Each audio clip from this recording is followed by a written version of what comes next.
لا شريك له وأشهد أن محمدا عبده ورسوله وبعد.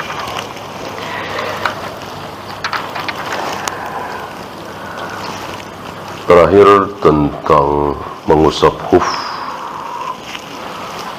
kita masuk hadis ke-20.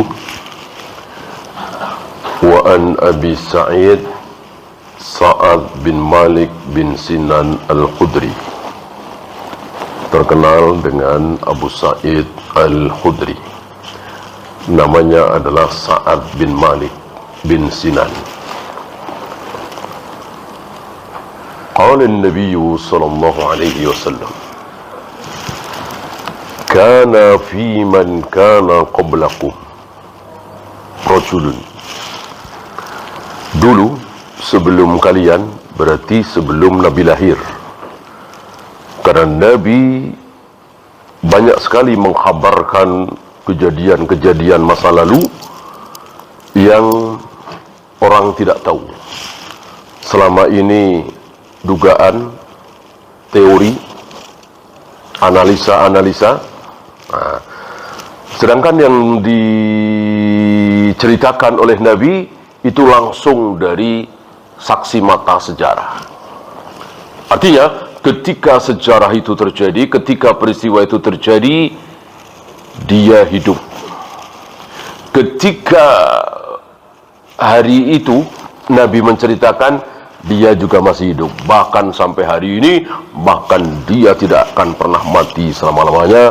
Siapa dia? Allah Rabbul Alamin. Adapun ahli sejarah itu sekedar teori.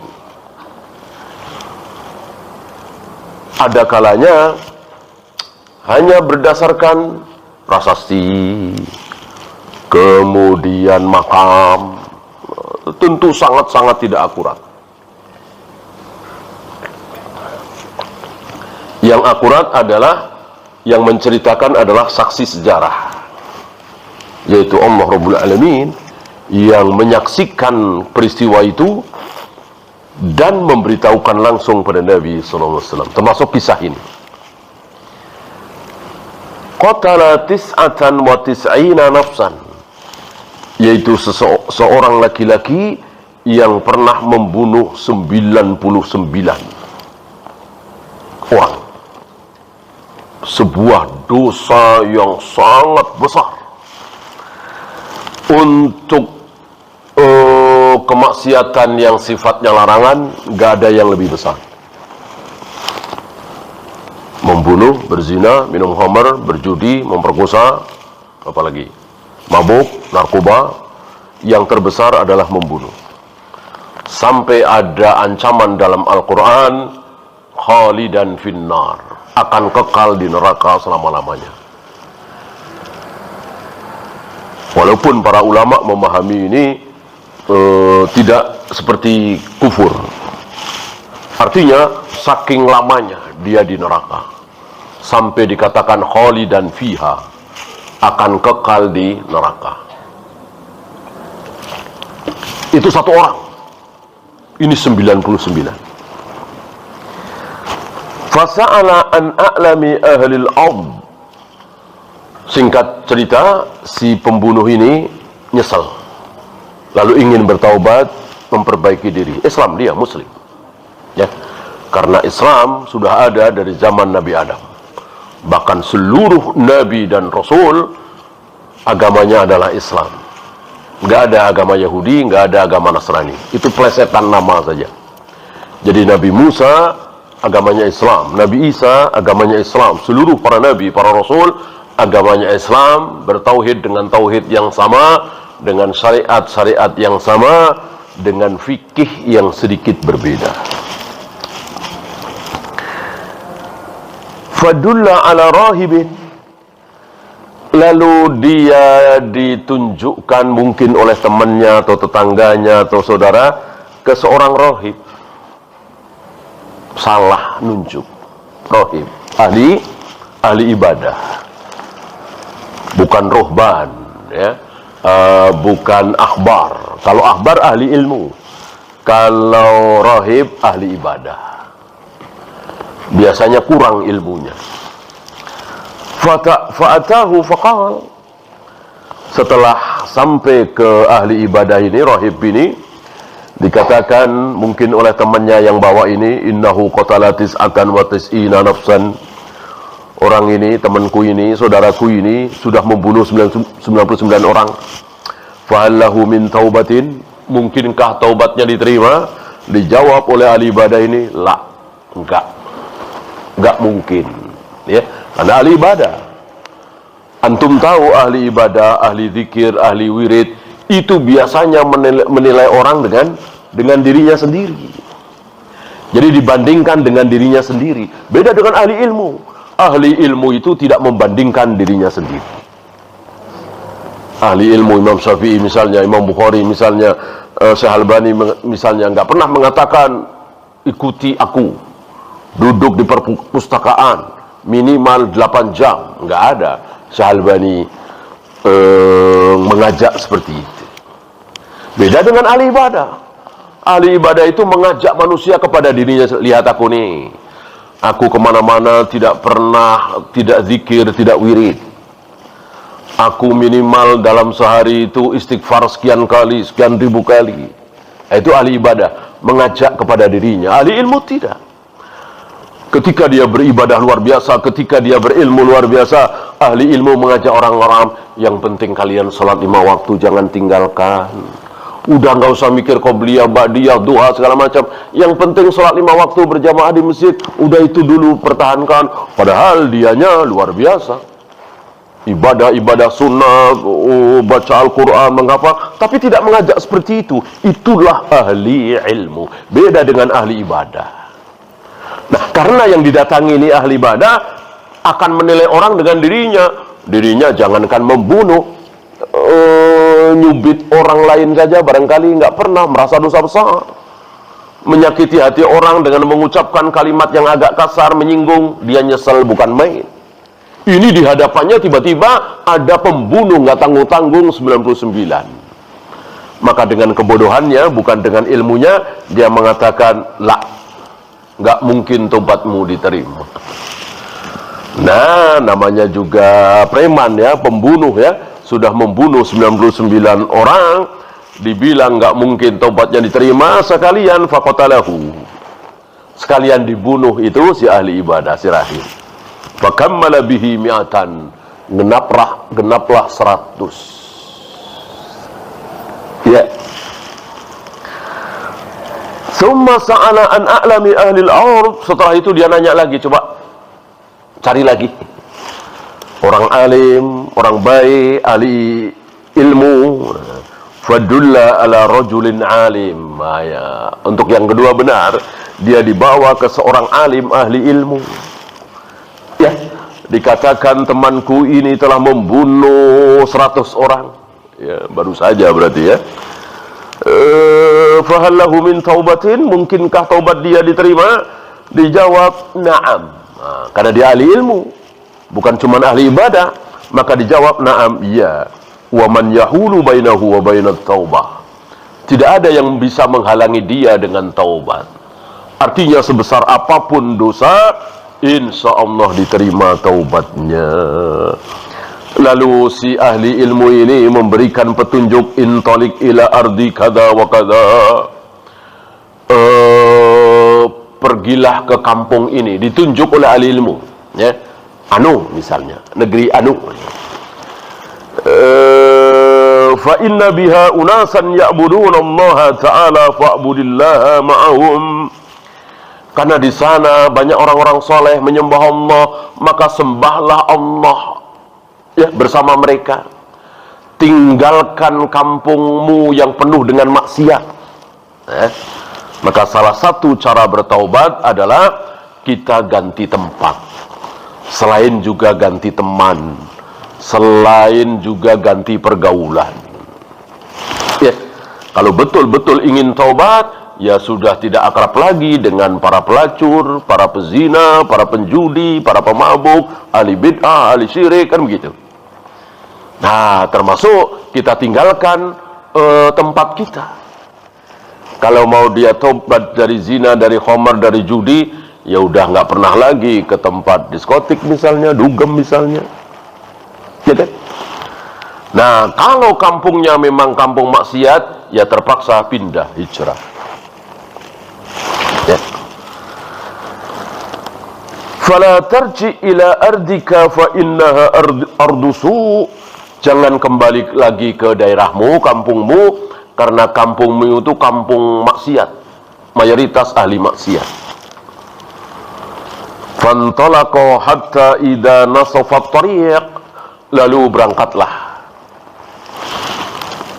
Di tengah jalan atahul maut, dia mati.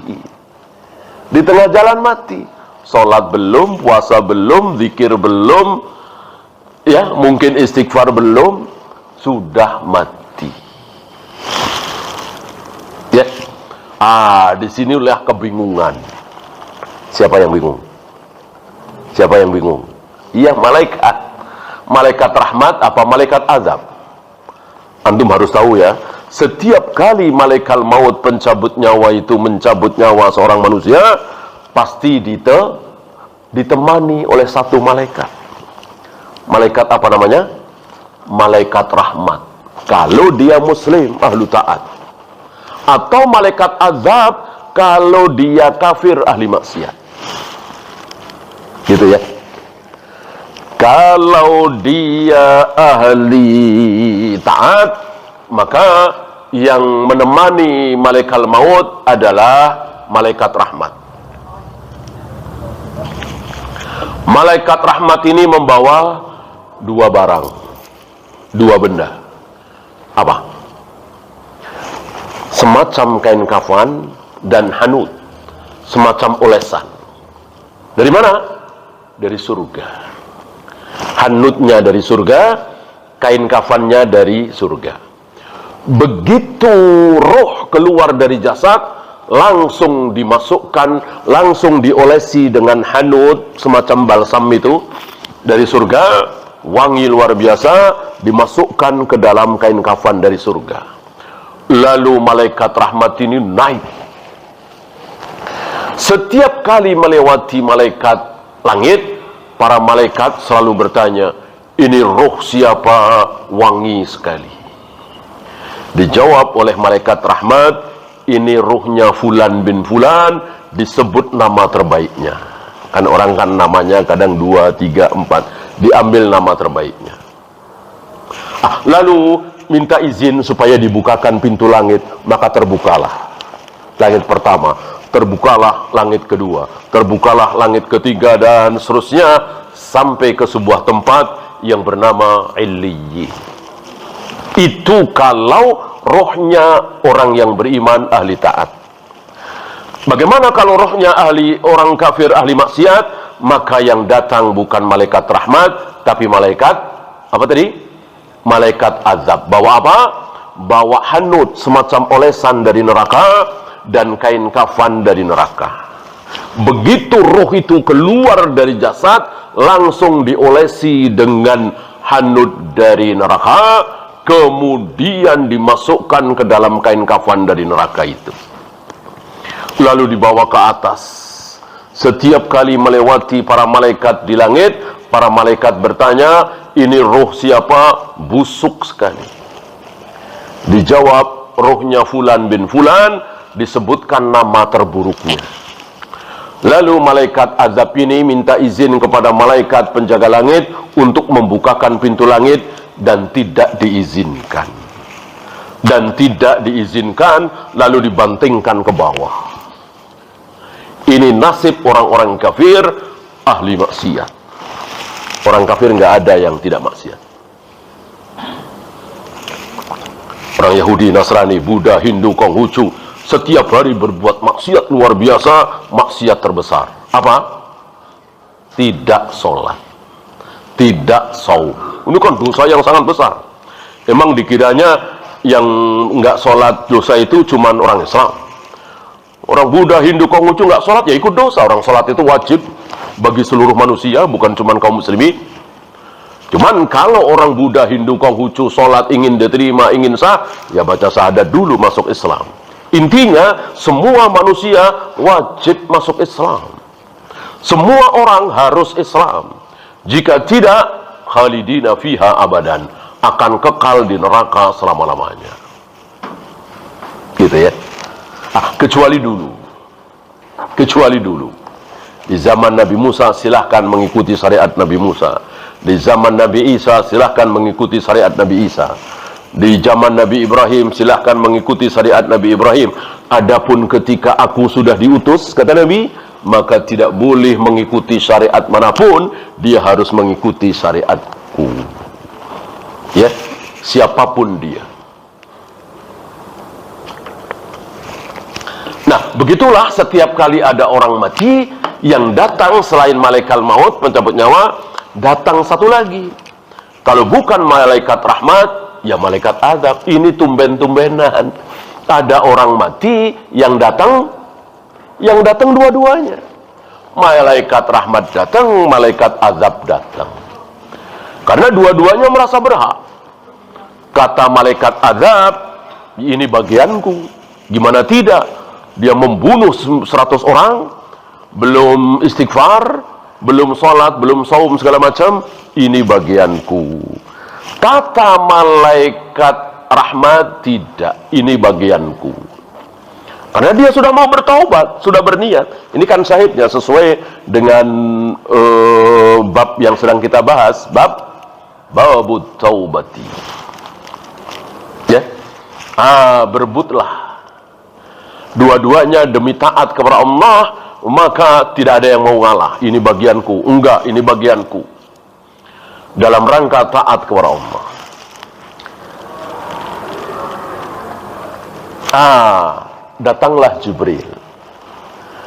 Datanglah Jibril fi surati adamiyin, dalam bentuk manusia. Jibril mengatakan kepada dua malaikat yang berselisih ini, ini ada beberapa riwayat ya. Versi pertama, panjang mana antara titik dia mati dengan kampung maksiat dan antara titik dia mati dengan kampung taat yang akan dituju. Mana yang lebih pendek, itulah bagian dia. Ternyata setelah diukur, itu lebih pendek, lebih dekat ke kampung taat yang akan dituju. Bedanya berapa? Antum tahu? 10 kilo, 30 kilo? Sejengkal. Bedanya cuma sejengkal. Dan ini pun ada riwayat bahwa Allah perintahkan kepada bumi sebelah sini, mengerutlah. Bumi sebelah sana memanjanglah. Gitu. Semuanya sudah diatur oleh Allah. Intinya Allah menghendaki bahwa Allah akan mengampuni orang ini. Allah akan mengampuni orang ini, padahal belum sholat, belum zikir, mungkin belum istighfar, karena tekad, betul-betul tekad untuk bertaubat. Betul-betul dihargai oleh Allah. Luar biasa tekad itu, niat itu ya. Di ayat lain, Jibril mengatakan, lihat wajahnya. Pas dia mati itu wajahnya menghadap kemana? Kalau wajahnya menghadap ke kampung maksiat, berarti neraka, malaikat azab. Kalau wajahnya menghadap ke kampung taat yang akan dia tuju, berarti dia bagian malaikat rahmat. Setelah dilihat, betul menghadap ke kampung taat. Ini semua sudah diatur oleh Allah. Intinya bahwa Allah betul-betul maha penerima taubat, dan malaikat betul-betul taat kepada Allah dengan ketaatan yang sudah diatur. Malaikat tidak tahu hal yang gaib. Yang tahu hal yang gaib hanya Allah. Dan malaikat hanya mengikuti apa yang diperintahkan oleh Allah. Suruh ke barat ya ke barat, suruh ke timur ya ke timur. Itulah para malaikat. Walaupun baik, walaupun bagus, manusiawi, kalau Allah nggak perintahkan, malaikat nggak mau. Misalnya malaikat melihat anak bayi umur 8 bulan, 7 bulan, dia merangkak-rangkak. Ibunya meleng, dia sendiri, Di sampingnya ada jurang. Ya. Itu malaikat-malaikat yang ada di situ mau nolong apa tidak? Dibawa, diangkat nih bayi biar nggak jatuh ke jurang, mau nggak? Nggak mau.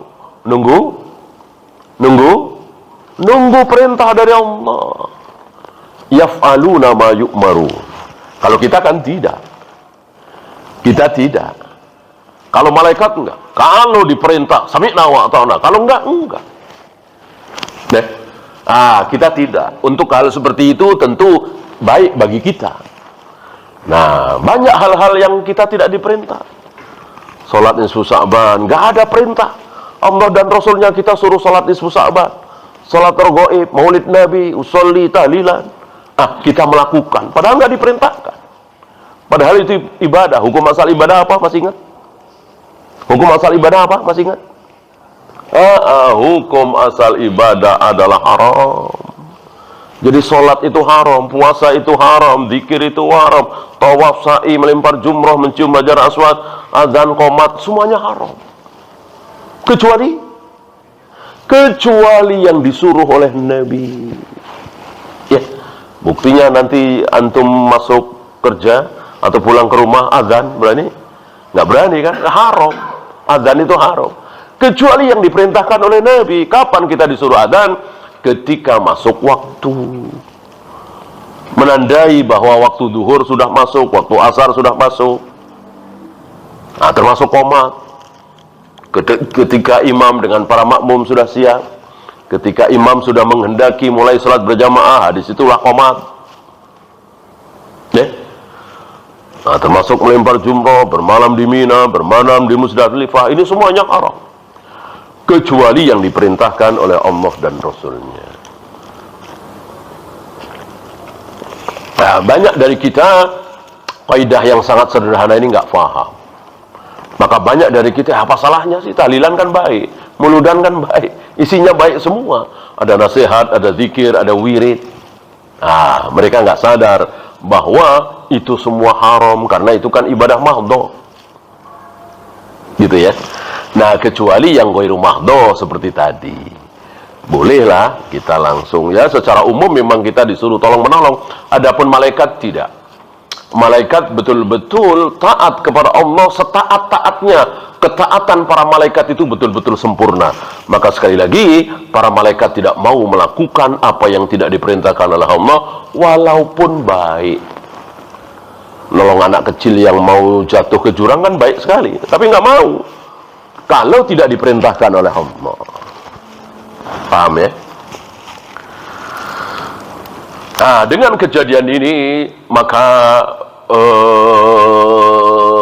taulah dua malaikat itu bahwa si fulan ini betul-betul bagian malaikat rahmat masuk surga. Ya, gimana kita tidak bahagia mempunyai Tuhan seperti ini? Luar biasa Allah Rabbul Alamin. Sudah membunuh 100 orang, kayak apa dosanya? Istilah kita nyundul ke langit dosanya saking banyaknya. Tapi hanya dengan seperti ini niat Allah ampuni. Betul-betul Allah Maha Pengampun. Jauh sekali dengan kita. Ya, kita tersinggung sedikit saja, si fulan ngomong gak enak dikit, kita keingetan, nggak lupa-lupa, nggak mau ketemu. Itulah kita. Apalagi sampai dipukul, apalagi sampai disakiti, ya, nggak mau memaafkan. Allah luar biasa pemaafnya. Tidak ada yang pemaaf seperti Allah. Betul-betul Maha Pengampun.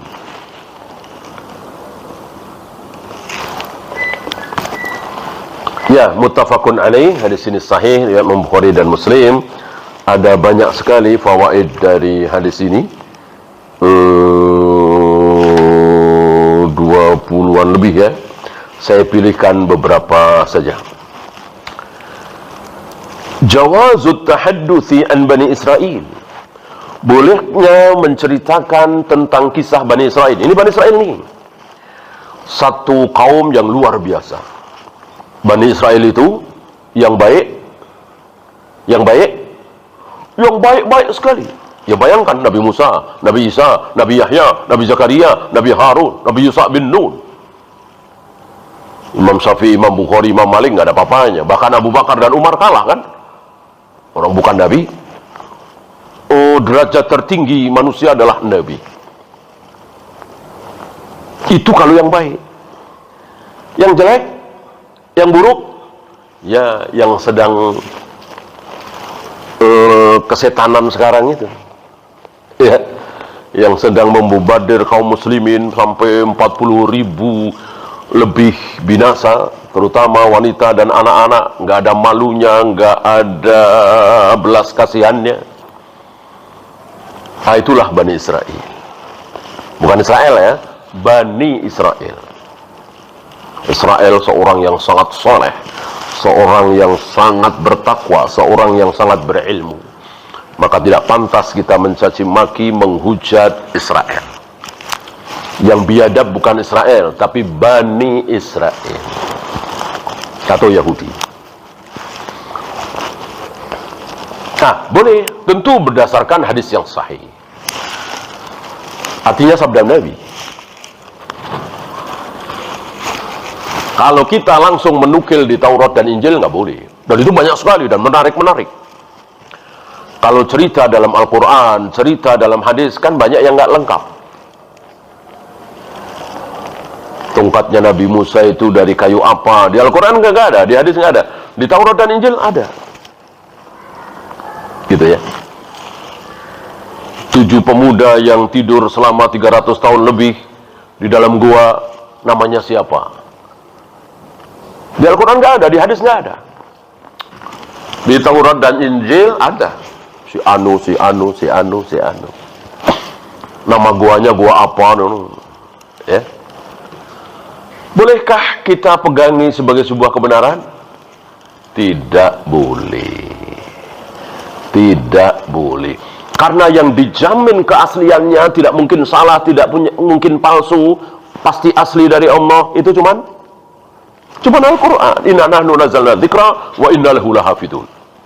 Aku sendiri yang menurunkan az-zikr Al-Quran, dan aku sendiri yang menjaga keasliannya, kemurniannya.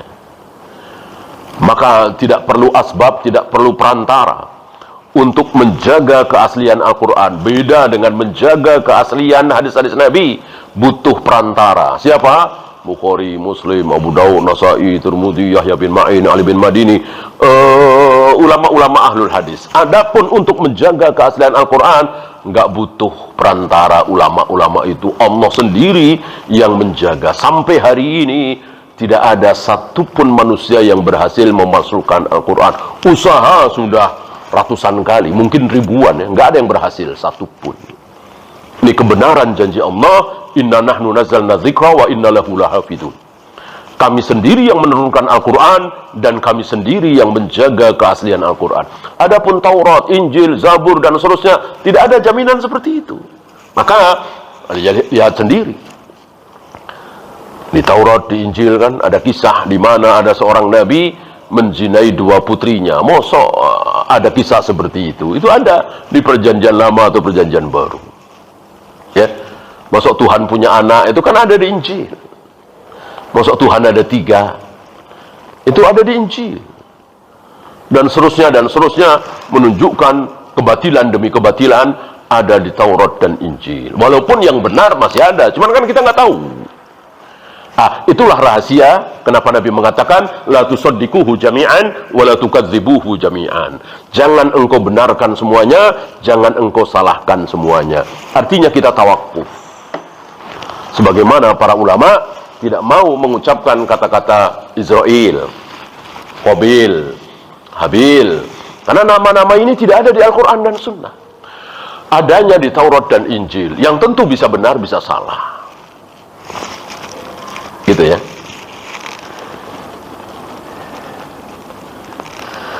Fadlul ilmi ma'a qillatil ibadati ala kathratil ibadati ma'al jahl. Keutamaan ibadah sedikit tapi ilmunya banyak, daripada ibadahnya banyak ilmunya sedikit. Lebih baik ilmunya banyak, ibadahnya sedikit. Ahli ilmu daripada ibadahnya banyak, ilmunya sedikit. Tadi menjawab dengan jawaban yang salah dan akibatnya fatal sekali. Maka dikatakan kebodohan itu musuh bagi dirinya sendiri. Ya, lihat saja orang yang bodoh. Ya, udah tahu remnya nggak pakem. Jalan 120 km per jam, 100 kan bodoh dia. Akhirnya tabrakan karena dia bodoh. Kalau dia pintar, lihat dulu remnya pakem, cakram, kemudian ini dan bolehlah. Atau dia bawa dengan kecepatan yang rendah karena dia pintar, ini remnya nggak pakem misalnya. Jadi orang bodoh itu akan mencelakai dirinya sendiri dan orang lain.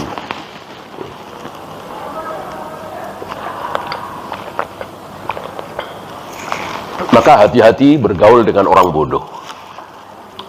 Ya, walaupun dia ahli ibadah. Beda bergaul dengan orang yang berilmu, tentu mengamalkan ilmunya, ya.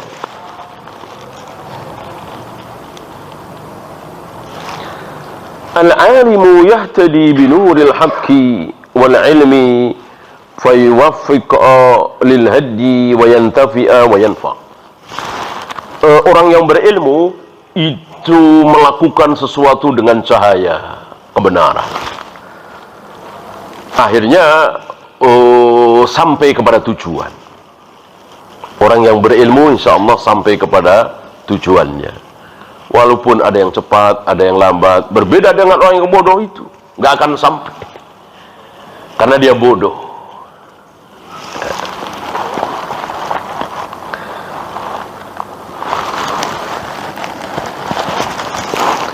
Yanbaghi 'ala al-'alimi wad-da'i ila Allah an yubashshira wa la yunaffira. Para dai, para ulama, para ustadz dianjurkan untuk memberikan kabar gembira, jangan menakut-nakuti. Ya, seperti tadi. Terhadap orang-orang seperti tadi, jangan langsung ditakut-takuti, kasih kabar gembira.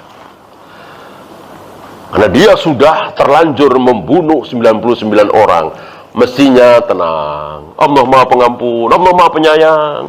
Tidak ada dosa yang tidak akan diampuni oleh Allah kecuali syirik. Begitu. Bahkan syirik pun diampuni kalau dia bertaubat, kan? Itu kalau dia berilmu. Ini bodoh, langsung ditakut-takuti. Nggak mungkin tobatmu tidak akan diterima, kecuali orang yang mau coba-coba. Antum punya temen, punya adik, punya anak, santri, ya, mau coba-coba bergaul dengan anak-anak yang suka tawuran misalnya, suka minum khamar, takut-takuti agar membatalkan bergaul dengan anak-anak ahli maksiat itu. Karena almar'u ala dini khalilihi, agama seseorang itu sangat tergantung dengan teman dekatnya. Jadi teman dekat itu sangat-sangat berpengaruh terhadap kita. Maka hati-hati. Ya, kita lihat saja.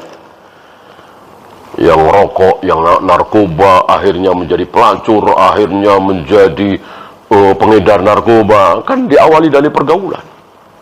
Gaul dulu, belajar dulu istilahnya, ya kan? Nggak mungkin dia baca-baca dari rumah tiba-tiba langsung jadi pengedar narkoba, nggak mungkin. Ya, maka hati-hati dengan pergaulan.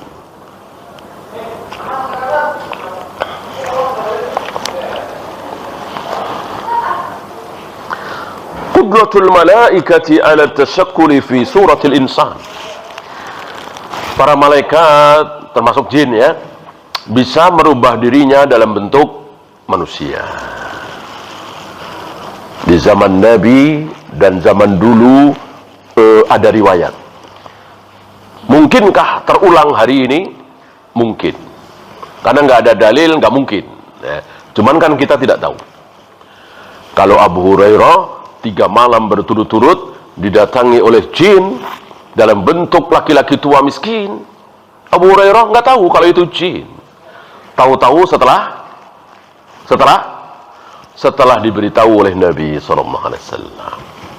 Mungkinkah kita bernasib seperti Abu Hurairah, didatangi jin misalnya, datangin malaikat misalnya? Mungkin. Cuman kan kita nggak tahu. Orang Rasul sudah wafat, nggak ada yang ngasih tahu. Adapun mungkin, iya. Kan malaikat menampakkan diri dalam bentuk manusia, jin menampakkan diri dalam bentuk manusia, itu hanya zaman dahulu, nggak ada kan dalil seperti itu. Maka seandainya antum muter-muter nyari, tertinggal dari jamaah, muter-muter nyari tenda Indonesia, nggak dapat, udah tua, tiba-tiba ada yang nuntun, sini Pak, dengan bahasa Indonesia misalnya ya. Ternyata itu malaikat, mungkinkah? Tidak mustahil. Tidak mustahil.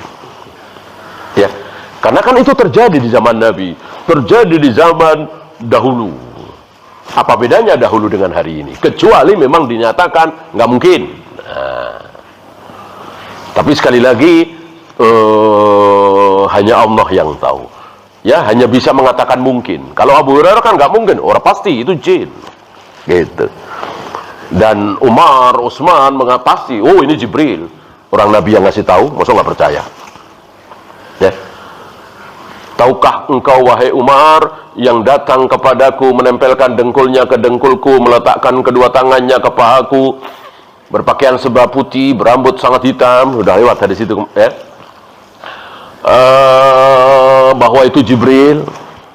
Tahukah engkau wahai Umar? Umar baru tahu, ternyata itu Jibril.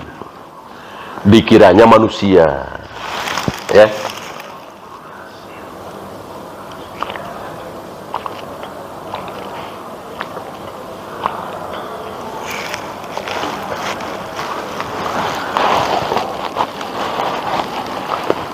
Masyru'iyyatut tawahhuli minal ardi allati yu'samnahu biha. Disyariatkannya untuk meninggalkan kampung, daerah, negara yang penuh dengan kerusakan kemaksiatan. Ya. Antum berada di kampung, di situ ada komplek pelacuran, pedagang narkoba, mabuk-mabuk setiap malam dan seterusnya, maka lebih baik antum hijrah. Antum tinggal di satu negeri mayoritas kafir semua, lebih baik pindah. Mana? Ya Jepang, Amerika, Inggris, Prancis, Jerman. Mayoritas kan kafir kan? Lebih buruk dari kampung kita yang penuh dengan narkoba, pelacuran di mana misalnya ya kan? Masih mending mayoritas mereka muslim. Tapi maksiat. Nah, ini kafir semua. Nggak ada istighfar, nggak ada subhanallah, nggak ada lantunan azan, nggak ada, maka lebih-lebih lagi. Maka Nabi mengatakan, ini bari'um minal muslim ya'ishu bainal kafirin. Aku berlepas diri dari seorang muslim yang hidup di tengah-tengah negara kafir. Maka kalau tidak terpaksa, jangan pernah tinggal di Jepang, Amerika, Jerman, Inggris, Prancis. Pindahlah ke negara Islam. Apa Indonesia, Malaysia, Brunei, Yaman, Mesir, syukur-syukur Saudi. Itu negara-negara Islam, yaitu negara yang mayoritas penduduknya Islam, pemimpinnya juga Islam. Adapun peraturan Islam nggak jadi syarat. Ya seperti Indonesia, Malaysia, Mesir, apakah berdasarkan Al-Quran dan hadis? Kan tidak seperti Saudi. Apakah Indonesia, Malaysia, Mesir dan seterusnya jadi sama dengan Jepang, Amerika, Inggris, Prancis? Tidak sama. Beda. Eropa, Amerika, Jepang adalah negara kafir, Indonesia, Malaysia, Mesir dan seterusnya adalah negara Islam.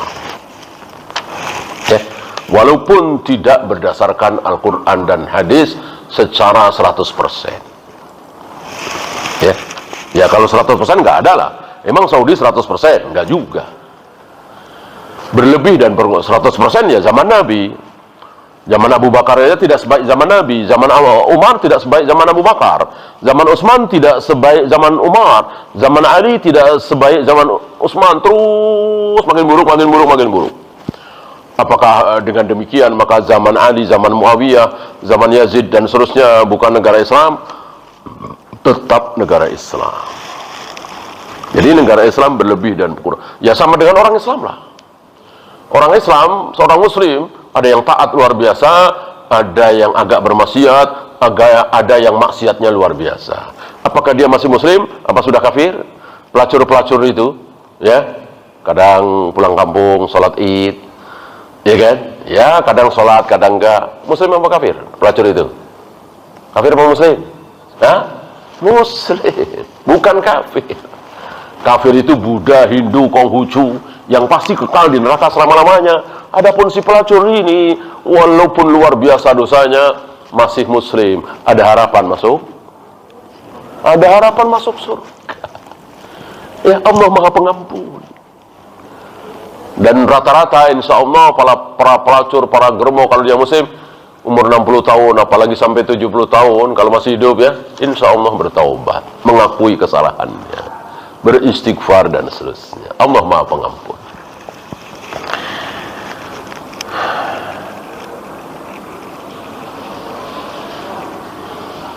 Satu lagi.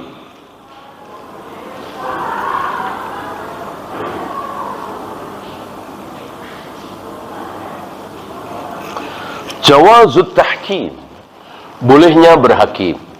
Jadi nggak harus ke hakim.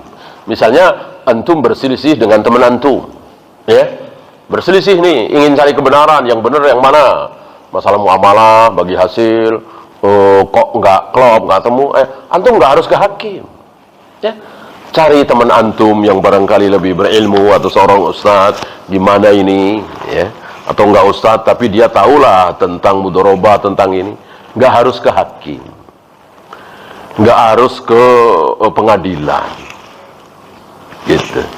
Nah, banyak dari kita harus ke pengadilan, harus menang, dia harus kalah.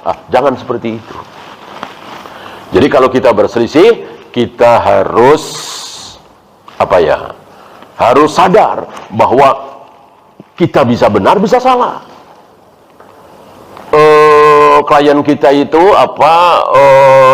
rekanan kita itu bisa salah, bisa benar. Jangan saya harus menang. Jangan begitu. Carilah hakim. Wallahu a'lam. Ya, itu saja. Sebelum ditutup, ada pertanyaan?